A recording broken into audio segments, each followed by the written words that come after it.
Queria cumprimentar todos os meus amigos com a paz do Senhor nessa tarde. Eu quero ler um texto ao qual eu ministrei domingo, onde eu fui convidada, onde está em Gênesis 22, apenas o capítulo 2, que diz assim: E aconteceu depois dessas coisas que provou Deus a Abraão e disse-lhe: Abraão, ele disse: Eis-me aqui. E disse: Toma agora o teu filho, o teu único filho Isaque, a quem amas, e vai-te à terra de Moriá e oferece-o ali em holocausto sobre uma das montanhas que eu lhe direi. Então, eu quero começar a falar para você que essa história toda, dessa trajetória de Abraão, começa lá no capítulo 12, onde vai falar do chamado de Abraão, onde Deus fala para ele, tem um chamado na vida dele, um chamado forte, e fala para ele, né,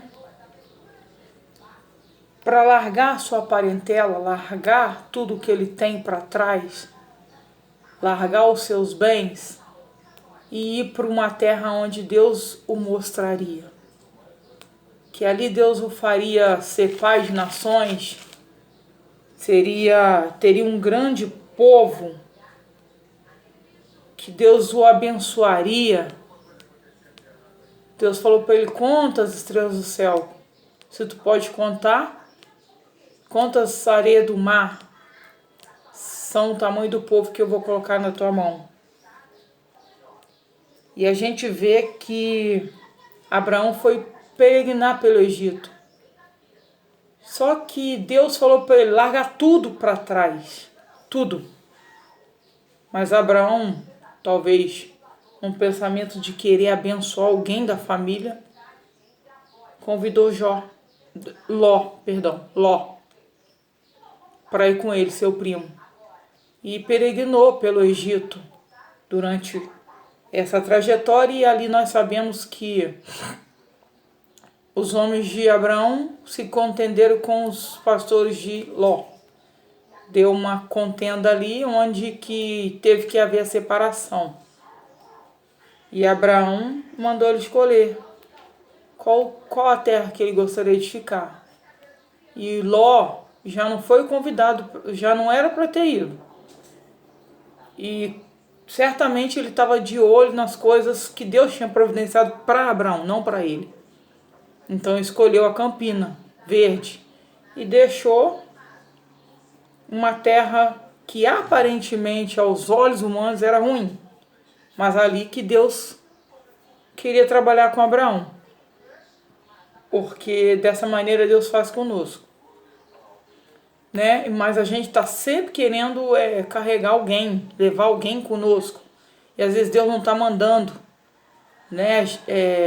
Você tem um chamado na tua vida, mas tu tem que estar preparado para também largar tudo, deixar tudo para trás, deixar as amizades que eram do mundo e às vezes você não quer deixar as atitudes que a gente tinha lá no mundo e às vezes a gente não quer deixar, né? Largar os costumes mundanos ao qual nós tínhamos por causa da presença e da palavra de Deus, e muita pessoa não quer largar, quer viver um evangelho de meia a meia. E Deus não é Deus de meia a meia. Ou você vai para tudo aquilo que Deus prometeu, ou você fica e morre no Egito. E depois no capítulo 3 vai falar que Abraão volta para o Egito, e ali Deus faz a separação entre Abraão e Ló. Aí nós vemos para o capítulo 15, onde Deus faz uma promessa de dar um filho a Abraão, né? E com certeza não seria fácil, porque Abraão já não tinha uma idade para que isso ocorresse, nem a esposa dele, que era Abrão ainda, e era Sarai, né? Mas nesse capítulo 15 também Deus faz uma aliança com Abraão. E depois nós vemos para o capítulo 16, onde que Sarai, que é mulher de Abraão, não dava filhos ainda para Abraão. E por isso tudo ela pegou e deu sua escrava Agar, para que pudesse dar um filho a Abraão, que pudesse cumprir talvez um desejo do coração dele, dando um filho a ele. E aí Abraão se coabitou com Agar, e Agar teve um filho de Abraão, né? E depois a gente vem aqui para o capítulo 20, onde fala que de um rei chamado Abimeleque, que era o rei de Gerar, onde que era a cidade de Abraão. E ali o rei Abimeleque convidou a Sara para estar no seu palácio, porque Abraão tinha dito que Sara era sua irmã.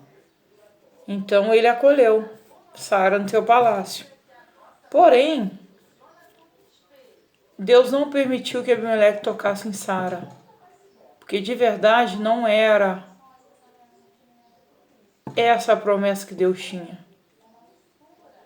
E nesse tempo, Deus deu um sonho a Abimeleque e falou, e no sonho Deus falava com ele para não tocar numa mulher que não fosse sua, porque ele poderia pagar com a própria vida, Deus poderia matá-lo por estar tocando numa mulher que não era dele, e que ele precisava devolver essa mulher, né? E no mesmo sonho Deus não achou Abimeleque culpado, falou que sabia que ele não era culpado, conhecia o coração dele, conhecia as intenções do coração dele, sabe que ele não fez por maldade, né? E Abimeleque falou para Deus que não tinha feito o mesmo, não pensava em maldade, pois o próprio Abraão tinha dito que Sara era sua irmã. E aí quando chega ali no versículo capítulo 21 já, aí que começa o nascimento de uma promessa. Mas para uma promessa acontecer na vida de alguém, tem algumas coisas a passar. Tem coisas que precisam ser deixadas para trás. Para uma promessa nascer, para a restituição de uma família, de uma casa, precisa passar por algumas coisas que muito crente não quer passar. Muita negação de muitas coisas, né? Muita dor, muito sofrimento, muitas pessoas te apontando, falando que tu não é homem nem mulher de Deus. Mas nós sabemos que quando Deus tem uma promessa na vida de alguém, ela vai se cumprir. Mas precisa passar por algumas situações, como o Abraão passou. Então, no 21 vai falar do nascimento de uma promessa, que era o que Deus tinha prometido a Abraão, que daria a ele um filho, para ele e para Sara. Mas no meio desse nascimento dessa promessa, tinha Agar com Ismael, que era também filho da promessa que Deus tinha prometido. Ou seja, todo mundo tem uma promessa sobre a vida, quer queira o diabo ou não, quer queira as pessoas falar de você ou não. Então, infelizmente, existe alguém tentando apagar os teus sonhos, impedir com que eles se realizem e concretizam.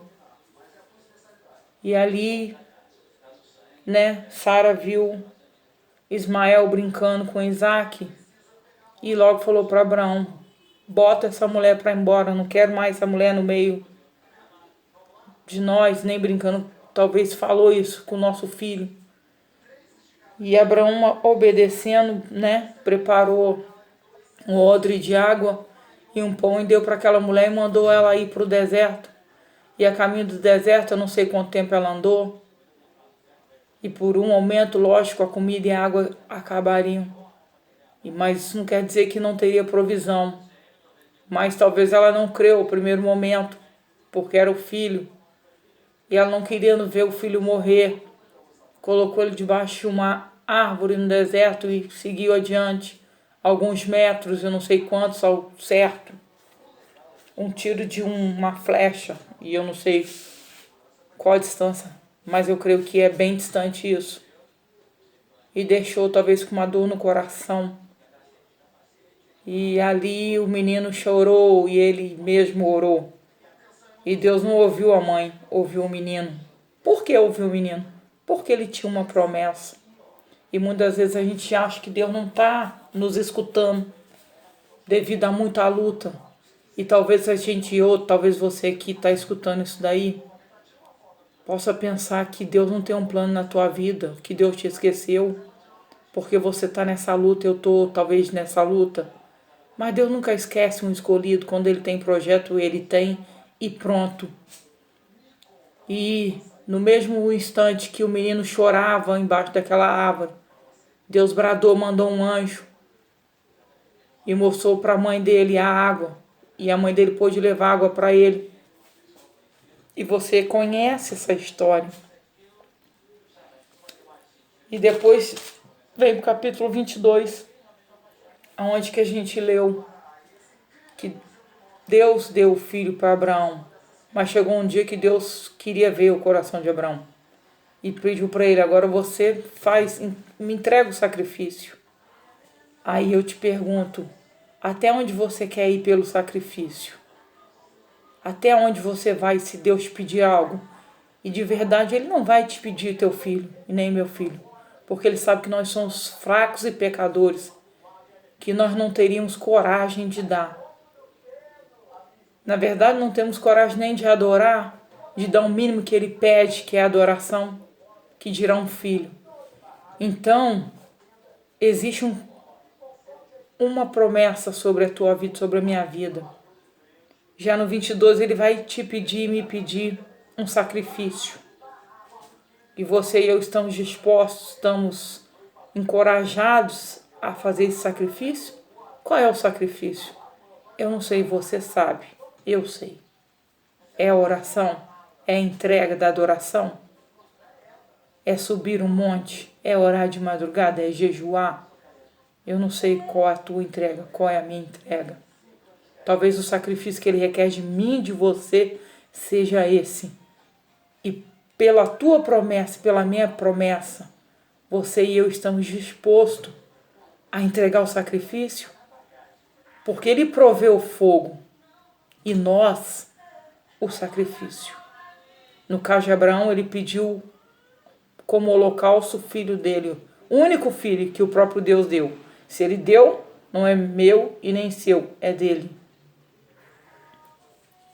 Mas só que Abraão ele tinha uma certeza no coração, porque Deus não tira a promessa. Quem retarda a promessa somos eu e você. Nós é que arrancamos as promessas de Deus sobre nossas vidas, não tendo a paciência de esperar o tempo de Deus e fazendo tudo no nosso tempo. Deus não precisa da minha e nem da tua ajuda. Ele é Deus. E aí Abraão tomou ali 2 dos homens dele, selou aquela mula, pegou o filho, o cutelo, o fogo e a lenha e foi diante da onde que Deus mostraria. Chegou diante deste monte com toda a certeza no coração de que Deus, Ele cumpre promessa de quem é fiel com Ele, com a obra e com a casa dele. Ele disse para os moços, ficai-vos aí, que eu e ele vamos subir, mas nós vamos descer. Essa era a certeza do cumprimento da palavra de Deus sobre a vida dele. Era a certeza de que ele tinha um Deus vivo sobre a causa dele. E nessa tarde eu te pergunto, você tem certeza das promessas de Deus na tua vida? Mas como assim? Você tem abdicado, você tem largado, como lá no começo da trajetória de Abraão. Lá no começo, quando Deus chamou ele, largou tudo por amor à obra de Deus. E o mais interessante é que Deus não está pedindo para você e eu largar a sua família. Deus está pedindo para a gente largar as coisas que o mundo oferece. As fofocas, o disse-me-disse, o apontamento de dedo, a preguiça, a evangelização às pessoas que estão na rua morrendo, que estão no tráfico. Deus está pedindo para a gente largar o comodismo e buscar almas. Deus não está pedindo nenhum sacrifício absurdo que eu e você não possamos negar e doar a Ele, por amor à obra dele. E eis que Abraão teve a certeza de que Deus fez uma promessa a ele e dependia somente da fé dele e da disposição dele de obedecer e fazer entregar o sacrifício. E saber que Deus ia prover o cordeiro. Pois quando ele subiu para sacrificar o próprio filho, Deus proveu. Enviou um anjo e ali estava o cordeiro para o sacrifício. E aí eu te falo, foi ou não restituída a família de Abraão? Cumpriu-se ou não o propósito e a promessa na vida de Abraão? Cumpriu.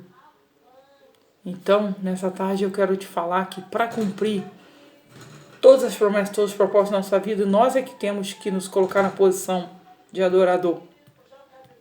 Porque tem muito disse-me-disse, muito mimimi na casa do Senhor. E chega, basta. Ele não quer mais isso. Ele quer um compromisso sério na obra dele. E se eu e você não nos posicionarmos, como é que nós vamos ganhar a nossa casa, nossos familiares que estão afastados? Nunca, porque sempre quando eles olham pra gente, tá vendo derrota. Não vê cumprimento de promessa, mas por mim e por sua culpa. Porque Deus está aqui para cumprir a promessa dele em nossas vidas, na tua e na minha vida. Só depende de você, depende de mim. Você está pronto para receber promessa? Então esteja pronto também para entregar o sacrifício. Essa é a palavra que Deus colocou na minha vida nessa tarde e eu quero compartilhar com você. Que você e tua casa seja abençoada, não só hoje, mas para todo sempre. E se necessário for, entra na posição que Deus te chamou e te colocou. Não saia dela por nenhum centavo, nenhuma prata. Nada, não troca a tua vida pelas promessas do Senhor, porque elas são grandes. Então, nessa tarde que você possa receber. Eu profetizo na tua vida em nome de Jesus.